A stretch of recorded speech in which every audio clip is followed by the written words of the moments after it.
Javier. Vamos a dar inicio a la sesión del día de hoy. Vamos a hablar de un tema, es una enfermedad que no es muy frecuente, pero tiene varias características que la hacen interesante y, pues como todas las enfermedades que son poco frecuentes, es difícil a veces sospecharlas. Incluso en los artículos que hablan de la enfermedad dicen que pues regularmente los médicos, cuando estamos viendo enfermedades y vemos que son enfermedades raras, pues les guardamos un lugar muy pequeño en la memoria, pues es muy fácil que se nos olvide. Vamos a tratar de hablar de algunas situaciones muy puntuales de la enfermedad para que quede pues algo de información por ahí guardada y se pueda pensar en algunas ocasiones en ella. La incidencia de esta enfermedad es muy baja y es más alta en algunos sitios del mundo, principalmente en Suecia y en Corea, que llegan a tener hasta 300 casos por millón de habitantes, dependiendo de la población. Sin embargo, lo que está escrito en poblaciones en Estados Unidos y en Latinoamérica es incluso de 0.3 o 0.5 por millón, o sea, son muy bajos. E incluso ya tomando en cuenta todas, porque son varios tipos de porfirias, y las más comunes pues van más o menos como de 0.1 a 0.3 por millón de habitantes. Entonces vamos a ver primero de qué se trata esta enfermedad. Es una enfermedad de la sangre. Su nombre de porfiria viene del término griego púrpura, que significa púrpura, y esto, hay derivado de varias cuestiones históricas. Mencionan por qué principalmente la coloración que adquiere la orina una vez que está expuesta a la luz, una vez que está, digamos, en el recipiente, al estar expuesta a la luz, cambia de color, y esto por unas reacciones químicas que son la base de la fisiopatología de esta enfermedad. En el caso Hipócrates hay incluso ya algunas descripciones por ahí de la enfermedad, pero obviamente descripciones muy clínicas.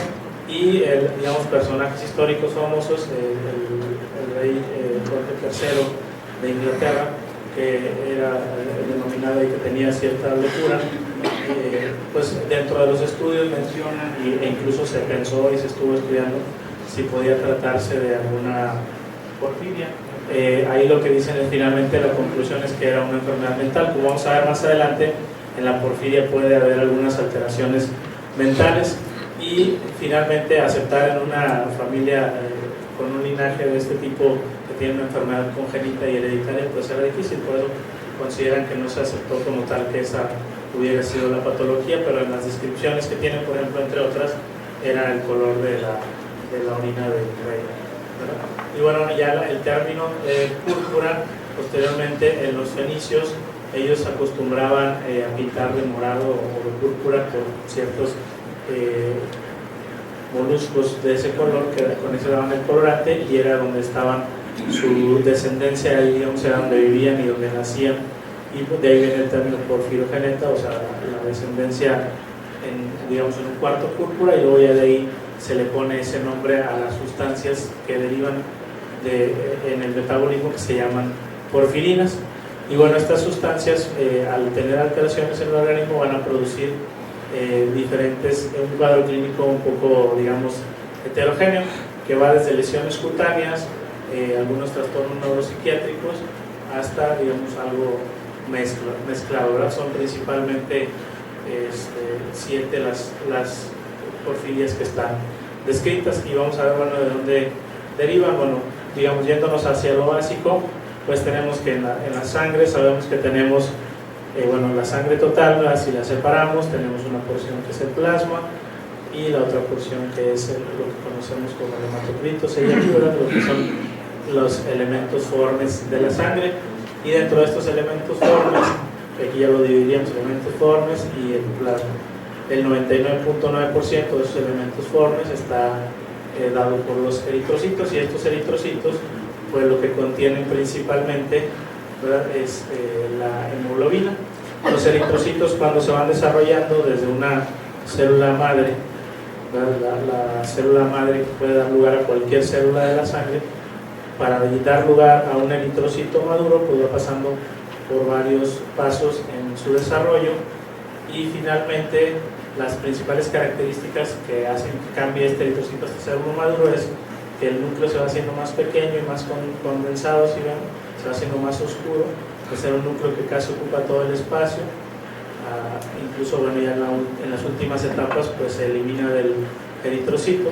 Y lo otro que tratamos de que sea notorio aquí es el color del citoplasma. Si recuerdan, el núcleo es la parte donde están los ácidos nucleicos, el citoplasma donde están las organelas, y vean cómo el citoplasma va cambiando de color, y a partir del eritroblasto ortocromático ya tiene el color normal de la hemoglobina. Entonces estas sustancias, estos porfirinas, que son las que vamos a hablar en este caso por las enfermedades porfirias, son parte de lo que le da el color a los eritrocitos y por tanto a la sangre. En el caso, el color rojo que conocemos de la sangre es debido a estas sustancias que son, digamos, unos pigmentos. Y entonces el eritrocito maduro, pues lo que va, como lo conocemos, va a ser una célula altamente especializada, bicóncava, ya sin organelas, y cuya función va a ser principalmente el transporte de oxígeno por medio de la hemoglobina. Y esta, digamos, es entonces la hemoglobina que está contenida dentro de estos eritrocitos y donde se va a llevar a cabo el transporte del oxígeno. La estructura de la hemoglobina es importante verla nada más, digamos, para irnos enfocando, ya que estamos dentro del eritrocito y a nivel molecular en la hemoglobina. Vamos a ver que la hemoglobina se compone principalmente es una hemoproteína. En su estructura ya, digamos, más especializada, tiene 4, si ven aquí, pueden dividir, esta es una, esta es otra y otra, cadenas de globina, 2 alfa y 2 beta, y esas cadenas de globina, aquí se alcanza a ver que tienen algo, es el grupo M, ¿verdad?, que es el que está aquí. Cada una de las moléculas de globina tiene unido un grupo M, y ahí es donde tiene su sitio de unión el oxígeno, cuando esta hemoglobina está oxigenada, y es donde se puede unir el dióxido de carbono cuando ya está desoxigenada esta hemoglobina. Y este grupo hemo, digamos, es el que nos interesa ahora conocer para saber que su alteración o su mala formación por algunas alteraciones congénitas en cuanto a algunas enzimas, pues es lo que produce las enfermedades conocidas como porfirias. Ya en el grupo M es donde está, es un anillo de porfirina, y una molécula de hierro, ¿verdad? Y esto, por eso, digamos, es importante para la formación de hemoglobina la presencia del hierro. Además, bueno, las proteínas que son las globulinas y esta sustancia que es la porfirina, que vamos a ver que sus alteraciones son las que generan este tipo de patologías. Entonces, digamos, yéndonos todavía más profundamente a la formación de estas proteínas, vamos a ver que dentro de la célula, para llegar a formar esto que es el grupo M, es decir, esta molécula que está aquí, ahora viéndola ya un poco más de cerca, es una molécula con un anillo que tiene en el centro una molécula de hierro. Esta, durante toda su formación, bueno, una parte se da en el citoplasma de la célula y otro dentro de la mitocondria, y todo este proceso de formación es el que se puede encontrar alterado en alguno de sus pasos en el caso de las porfirias, es decir, la formación del grupo M o del grupo hemo es el que está alterado en este caso en este tipo de patologías. Luego, entonces, este sería un eritrocito en el cual se va a formar la hemoglobina. Entonces tenemos los ribosomas son las estructuras celulares donde se forman las proteínas. Pues en los ribosomas se van a formar las cadenas alfa y beta de la globina, que van a formar parte de la estructura que mencionamos de la hemoglobina, y dentro de las mitocondrias, dentro y fuera de la mitocondria, se va a formar el grupo M, se van a unir y van a formar una molécula normal de hemoglobina como las que vimos, y que van a hacer su función habitual. En este caso, en el anterior vimos todo este ciclo, lo tenemos acá también, y vemos cómo en cada uno de los pasos para la formación al final del grupo M, tenemos diferentes enzimas.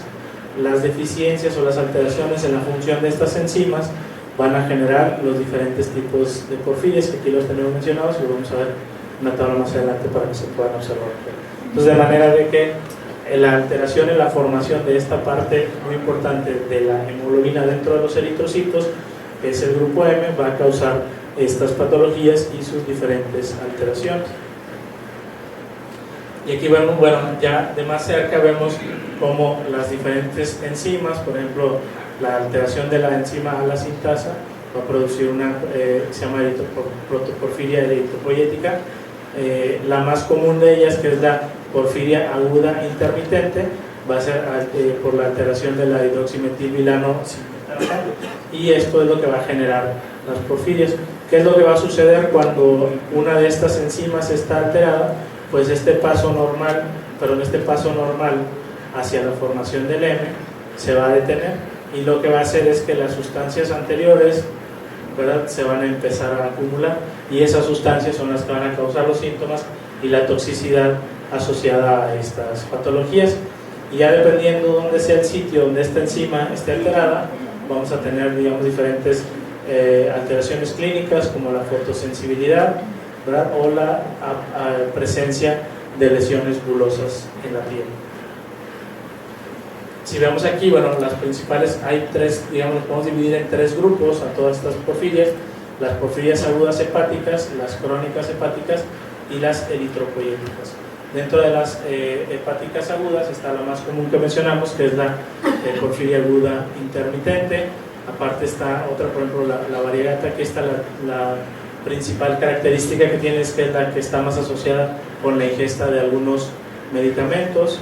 Y bueno, por acá tenemos de las más comunes, bueno, la porfiria cutánea tarda, que está su principal manifestación, como su nombre lo dice, es una manifestación en la piel. La porfiria hepatoeritropoyética, y ya dentro de las congénitas, pues principalmente la protoporfiria eritropoyética, que esta ya es en las últimas etapas en la formación de la ferroquelatasa, que es la que va a unir el hierro al grupo M. Entonces, digamos, en diferentes zonas puede haber estas patologías. Habitualmente, bueno, en el caso de las agudas son más comunes en mujeres 4:1, las crónicas son más comunes en los hombres. Las dos que se refieren como hepáticas, pues su sitio de origen, donde está el daño, digamos, es a nivel hepático, en la producción de las enzimas que forman parte del ciclo de la formación del hemo. Y en las eritropoyéticas, pues el defecto está en la médula ósea, es decir, ya dentro de los eritrocitos. La herencia, si ven, es muy variable. Entonces estas enfermedades, aunque se refiere que son poco comunes, se cree que realmente existen más de lo que se diagnostican. ¿Por qué? Porque incluso son autosómicas dominantes. Es decir, autosómica dominante, pues que nada más necesito tener un gen enfermo para que la enfermedad se transmita. Pero lo que varía ahí principalmente es la penetrancia de ese gen, o sea, qué tanto efecto produce en la alteración enzimática. Entonces, el hecho de que aquí existan autosómicas dominantes, que también puedan ser codominantes, nos dice que probablemente sean más comunes, pero que regularmente pueden pasar asintomáticas estas enfermedades. Entonces, pues no hay manifestaciones clínicas, y en muchas ocasiones no se llegan a diagnosticar. Si vemos, también en alguna ocasión llegan a ser autosómicas recesivas, y eso pues las hace que sean un poco menos comunes, pero cuando son presentes son más agresivas, porque una autosómica recesiva nos habla de una ausencia total del gen. Entonces, aquí en las hepáticas agudas, que está la más común, que es la aguda intermitente, pues por eso, digamos, probablemente por eso son las más comunes, porque son de herencia autosómica dominante. Y los principales síntomas, bueno, en el caso de la aguda intermitente, pues son síntomas neuroviscerales y algo de enfermedad fotocutánea. ¿Qué significa enfermedad fotocutánea? Bueno, que esas enfermedades se manifiestan principalmente con el contacto con la luz, en este caso, bueno, con la luz del sol. ¿Y por qué ocurre esto? Bueno, porque las sustancias, las porfirias, o las sustancias que están acumuladas, una vez que tienen contacto con la luz, como vimos en la ilustración de la orina, tienen cambios químicos. Y en el caso de las sustancias, cuando están depositadas en la piel, como es en el caso, por ejemplo, de la porfiria cutánea tarda, y de las variegatas también, lo que hace es que se convierte en una sustancia que es muy básica. Entonces, hagan de cuenta que es como si te quemaras con sosa cáustica, más o menos, digamos, si queremos compararlo con algo. Entonces, la sustancia está dentro de la piel, y una vez que tiene contacto con con la luz, eso va a generar un cambio químico, y la sustancia se convierte en una sustancia tóxica y produce quemaduras. En el caso de los síntomas neuroviscerales, de las porfirias hepáticas agudas, pues principalmente lo que producen es dolor abdominal. Entonces, ahí podemos tener un paciente con un dolor abdominal en el cual no tenemos una causa, digamos, pues principalmente un dolor abdominal que llega a ser muy severo, ¿verdad? En el cual pues lo que pensamos habitualmente y el diagnóstico diferencial ahí va a ser las enfermedades que conocemos más comúnmente, ¿verdad? Apendicitis, una perforación de víscera hueca, una isquemia intestinal incluso, y a la hora de hacer estudios pues resulta que no nos cuadra el cuadro clínico con alguna de estas alteraciones, y en muchas ocasiones pues los pacientes tienen que tener una laparotomía exploradora por la intensidad del dolor.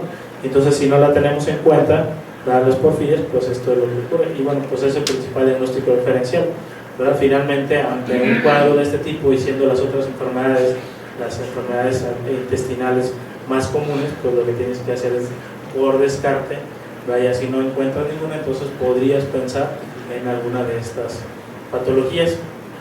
En el caso de las crónicas, si vemos, principalmente son lesiones cutáneas en las áreas expuestas al sol o con, digamos, con traumatismos muy leves.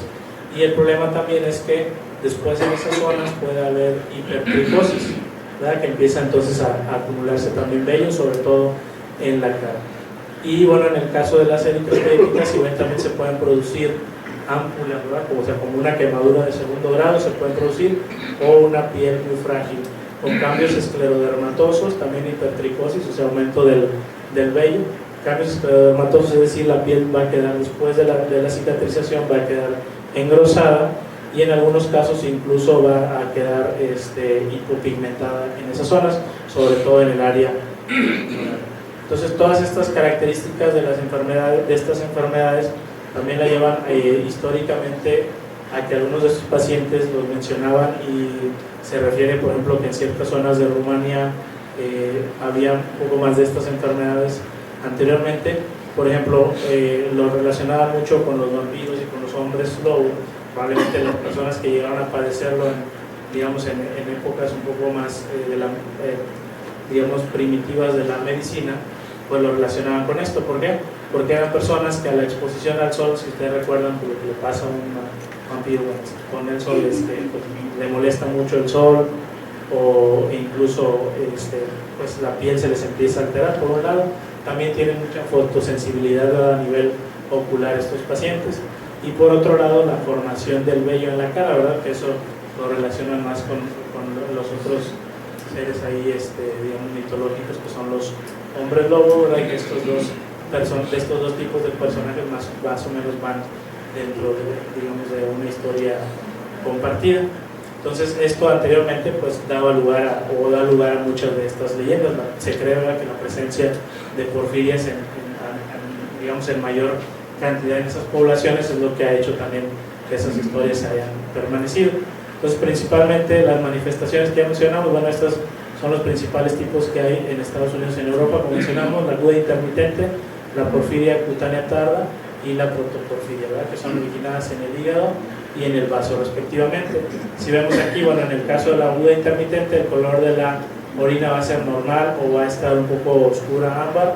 En el caso de la cutánea tarda también puede estar color café o color rojizo, y en el caso de la protoporfiria habitualmente el color de la orina va a ser normal, a diferencia de estas dos, ¿verdad? Y aquí al revés, en esta es muy raro que tenga lesiones en la piel, sí llega a tener fotosensibilidad, pero no tanto lesiones en la piel, y en las otras dos pues van a ser más comunes estas lesiones, como mencionamos, incluso con zonas hipopigmentadas alrededor de la boca. Bueno, ¿y cómo vamos a buscar, o cómo vamos a sospechar la enfermedad, cómo vamos a buscar el diagnóstico? Pues esto viene, incluso es en las guías del CNT, o sea, digamos, no tenemos que buscarlo mucho para encontrar dónde hay información. Estas son las guías del IMSS, de CNT, donde nos habla incluso de esta patología, y vemos que el síntoma más común, por ser la primera que vimos, la aguda intermitente, la más común de todas, pues va a ser un dolor abdominal difuso, sin origen visceral. Obviamente, sin origen visceral, pues eso a nosotros no nos puede quedar claro hasta descartar muchas patologías ahí a nivel abdominal, ¿verdad? Pero ya teniendo esto, pues hay que sospechar que podría tratarse una porfiria. Y dice neuropático de moderado a intenso, a veces, digamos, un dolor no tan característico, a veces sí que nos puede semejar otro tipo de patología. Y si vemos, pues es muy alto, ¿verdad? Como la principal es este tipo de porfiria, pues es muy alta la incidencia de este dolor abdominal. Vómito, estreñimiento, digamos, ya esta triada como que ya nos nos empieza a hacer un poco de ruido. Habitualmente un paciente con un abdomen agudo no se va a quejar tanto de estreñimiento, quizás sí el dolor, quizás a lo mejor podamos encontrar algo de hillo, pero si ven también es un síntoma muy frecuente. Y el otro que va a acompañar de manera importante son los trastornos psiquiátricos.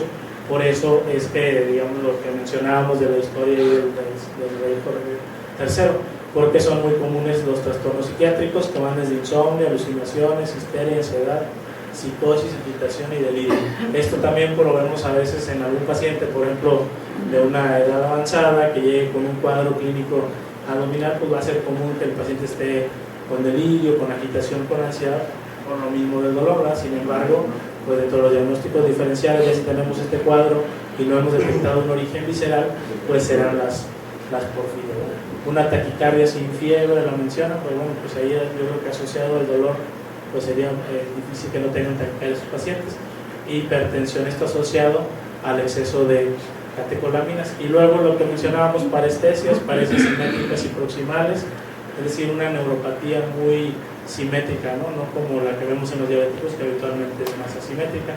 El color de la orina, bueno, si está presente, pues ya nos tiene que, digamos, reforzar mucho la sospecha. Dolor esquelético neuropático, diarrea, disfunción y otro tipo de disfunciones neurológicas, ¿verdad? Como disfunción vesical, crisis convulsivas. Hiponatremia también es un dato común. La hiponatremia que principalmente se presenta porque tienen síndrome de secreción inadecuada de hormona antidiurética y bueno, ya insuficiencia respiratoria incluso secundaria a parálisis muscular y pues muertes súbitas asociadas a arritmias, digamos, ya eso ya pues digamos en cuadros más graves de la enfermedad. Entonces, digamos, ante este cuadro clínico, ¿verdad? Y algunas de estas lesiones, por ejemplo, se pueden formar ampollas, prácticamente como cualquier otra quemadura de segundo grado.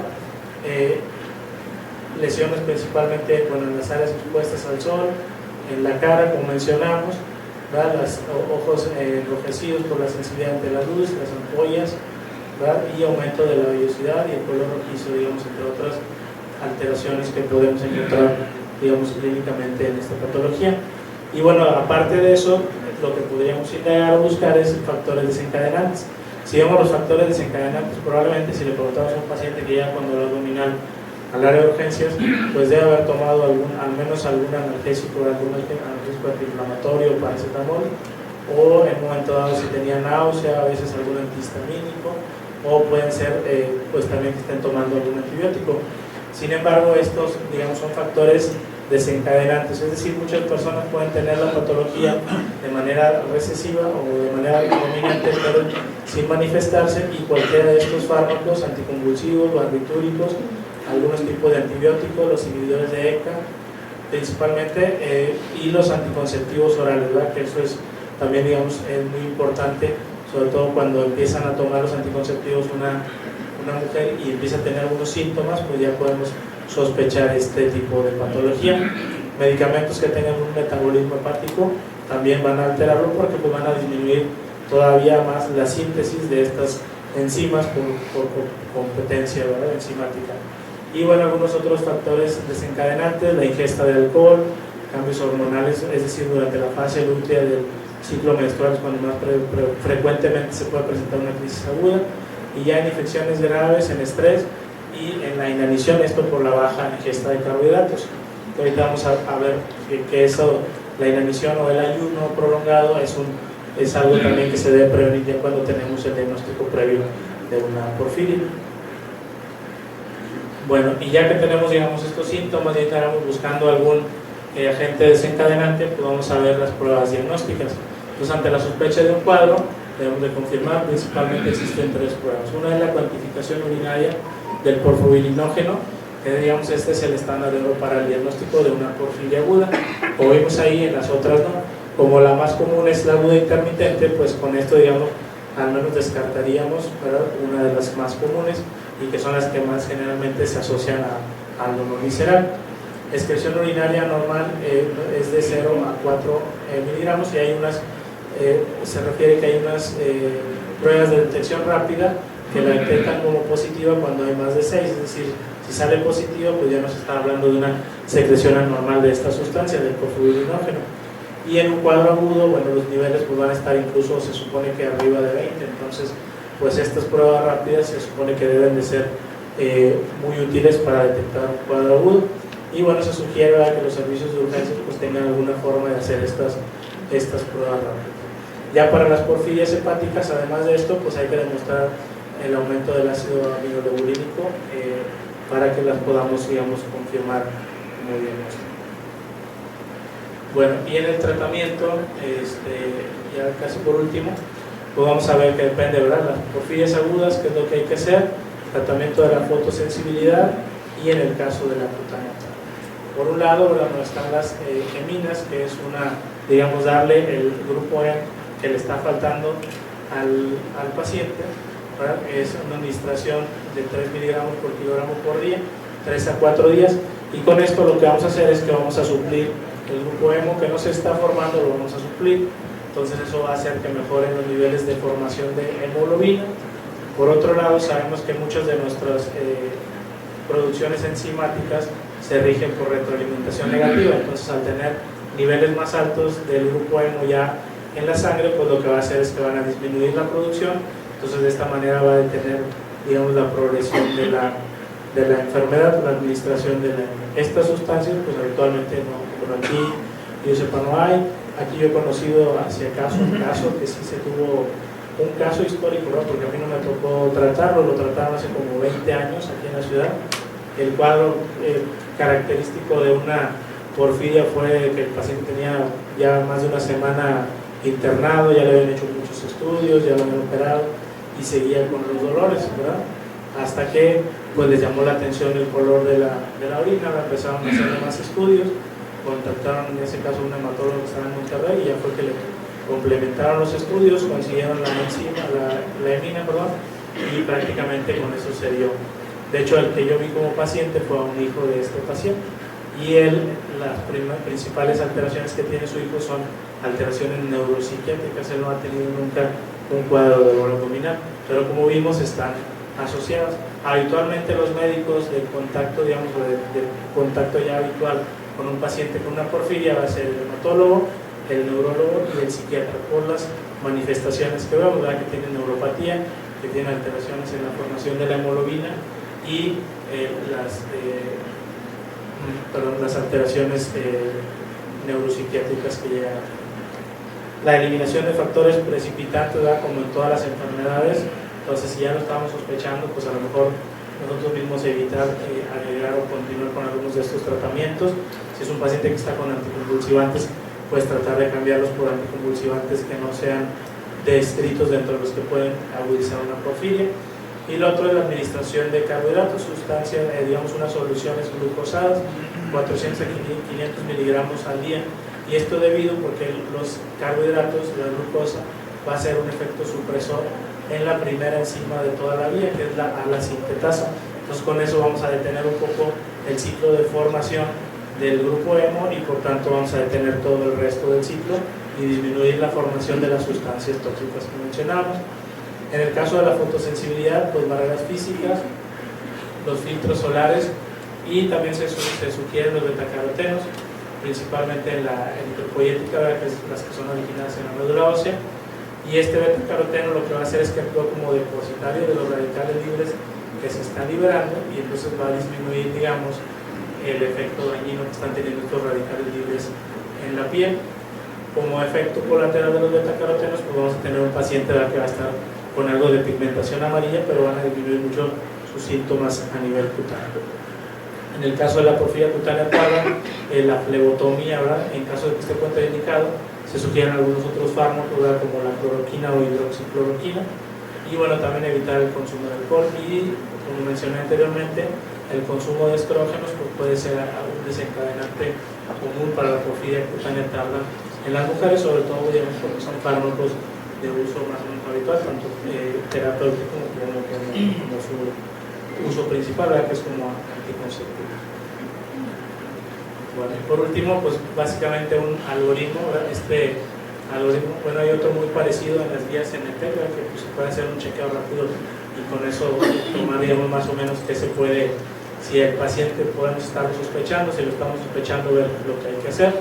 Entonces, como dice ahí, bueno, si le hacemos los estudios del ácido amiloleburínico del porfobirinógeno, que el porfobirinógeno aparentemente es el que está más disponible para las áreas de urgencias, ya sea durante el ataque o entre ataques. ¿Por qué? Pues porque recordemos que hay agudas y hay crónicas, ¿verdad? Entonces, si está normal, pues con esto descartamos una porfiria aguda. Si está elevado, ¿verdad? Pues ya entonces tenemos que continuar en el algoritmo. Acá en el caso de las crónicas, si está normal, pues no nos descarta que pueda ser otro tipo de porfiria, ¿verdad? Pero ya entonces pasamos a, si está elevado, pues ya nos habla de una porfiria neurocutánea, ¿verdad? Principalmente. Y luego hay que hacer las porfirinas, en heces. Si salen normales y ya tenemos alterado el nivel de porfobirinógeno, pues nos va a hablar de una, esta es la más común, ¿verdad? La porfiria intermitente aguda. Si salen estas normales, elevadas, vamos a hablar de una variegata.